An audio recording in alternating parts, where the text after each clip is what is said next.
Hi everybody, it's Jenny from the Missouri Star Quilt Company, and we had such a great response when we used the cake mix recipes the first time, and I am in love with them, to be honest, and so I wanted to do another one for you. This one is out of the second packet, and we are doing block 5 right here.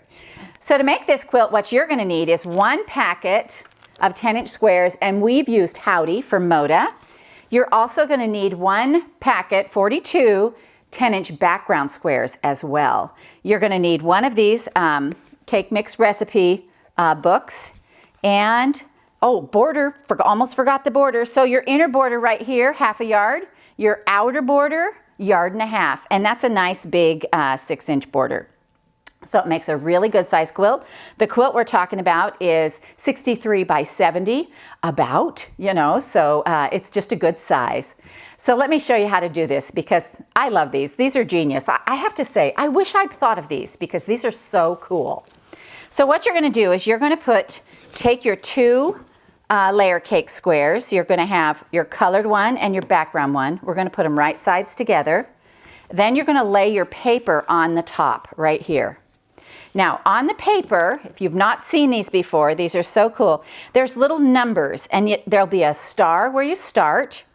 And so right here, start, and there's little arrows. You're going to sew, this is number 1, you're going to sew number 1, 2, 3, 4. You're just going to follow the numbers and go all the way around. Once the numbers are all sewn, then you get to cut it out. Now my numbers are all sewn. The cool thing about this pattern, this particular block, is that every time you sew one of these, you get 2 blocks. So let's go ahead and cut this apart. So you want to be sure and read the directions on here because sometimes it'll tell you just where to start cutting. This one looks like you can start anywhere you want. So I'm actually going to start by cutting on these outer lines right here. So I'm just going to line my ruler up on those and cut. And then I'm going to turn it here. The fun thing about this is that you get perfect blocks without ever having to square anything. They're just as perfect as they can be, which I'm not a fan of squaring up. So mine are either a little wonky or they're going to be perfect like this.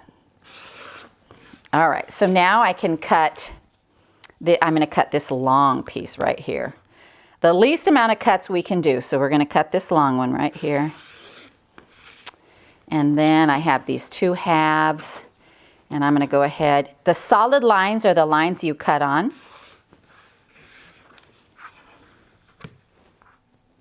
And so you want to remember that. And we're just going to go ahead and cut our whole thing up.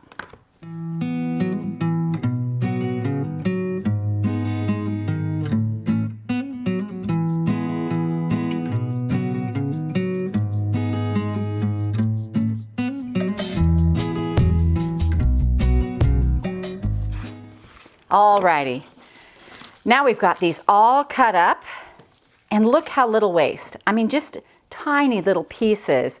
So good, because I don't love waste, and I'm just going to put those down there in that drawer. Now, one of the little tips that we give you or that they give you on the paper is to shorten your stitch length a little bit so that it makes it easier to pull this paper off. I like to fold mine back. And then look at that, it just comes right off. And so we're going to do this to our papers, and I'm just going to do it to 4 because I want to show you 1 block. You get 2 blocks, remember, from these. So we're going to pull all our paper off here. And this one just comes so easy.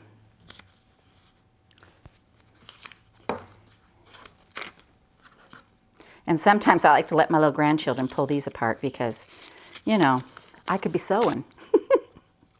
All right, so now let's go over to the iron, and we're going to set these seams, and we're just going to iron them back.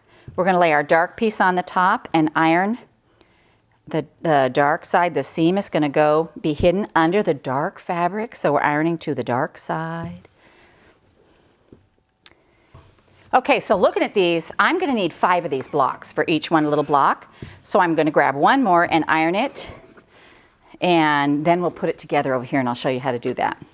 Now, I'm a little angly challenged, so once you get one together, you ought to keep it close by so you can look at it and make them all the same. And so I'm going to use my, my recipe card here for a picture.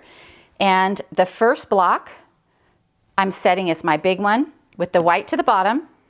And then this one, and this is going to have the white touching the square like that. Then all of these are going to line up this way with the color to the color. And then this way also with the color to the color like this. And it makes this little tiny bear paw block, which I think is so cute. And so what we're going to do, how we're going to sew this together is we're going to sew these two, and then we'll attach it to this big square. So let's go over and do that. We're just going to sew 1/4 inch.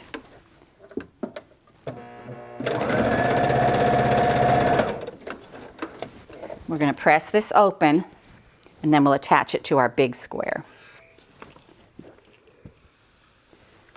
There we go. So now this should fit right on the top of this, and it does. It's like a little bit of magic. I love it when a plan comes together. It worked, it worked. All right, here we go. We're sewing right down the side.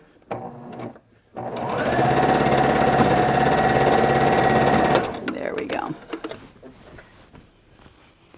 All right, now we're going to iron this open.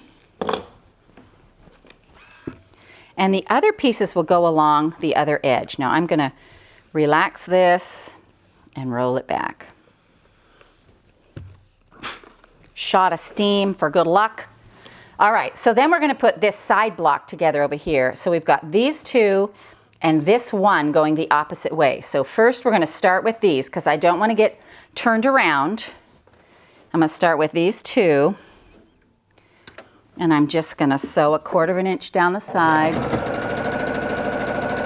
I would always rather make sure than have to pick. You know, I don't want to rip out. So now I come back and I lay this on here to make sure it's right. Put this one in here, fold it back, and we'll sew that on. Then we'll be able to attach this whole thing to the side of our block, and our block will be done. All right, let's press this back.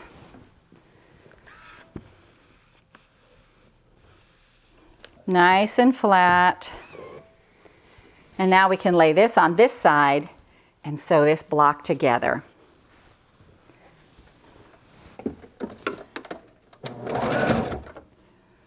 All righty.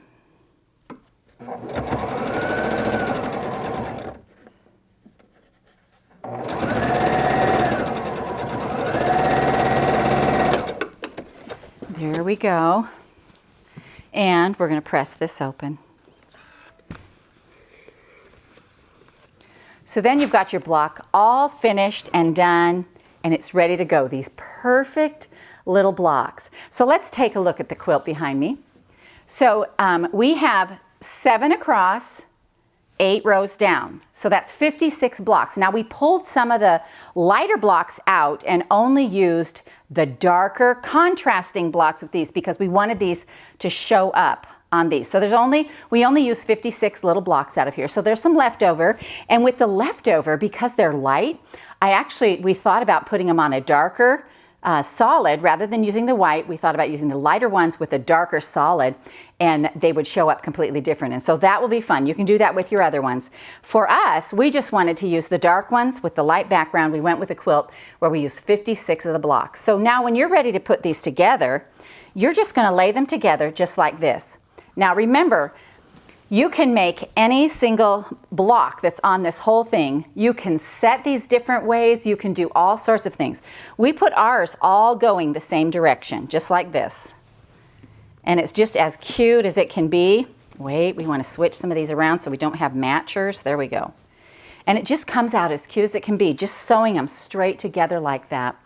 And see, they all point up, and it just looks so cute. When you put your rows together, you're just going to put them together just like that. There's no sashing, nothing goes in there. It's just so easy. You'll add your first little 2.5 border, you'll add your last border, and your quilt is done and ready to go.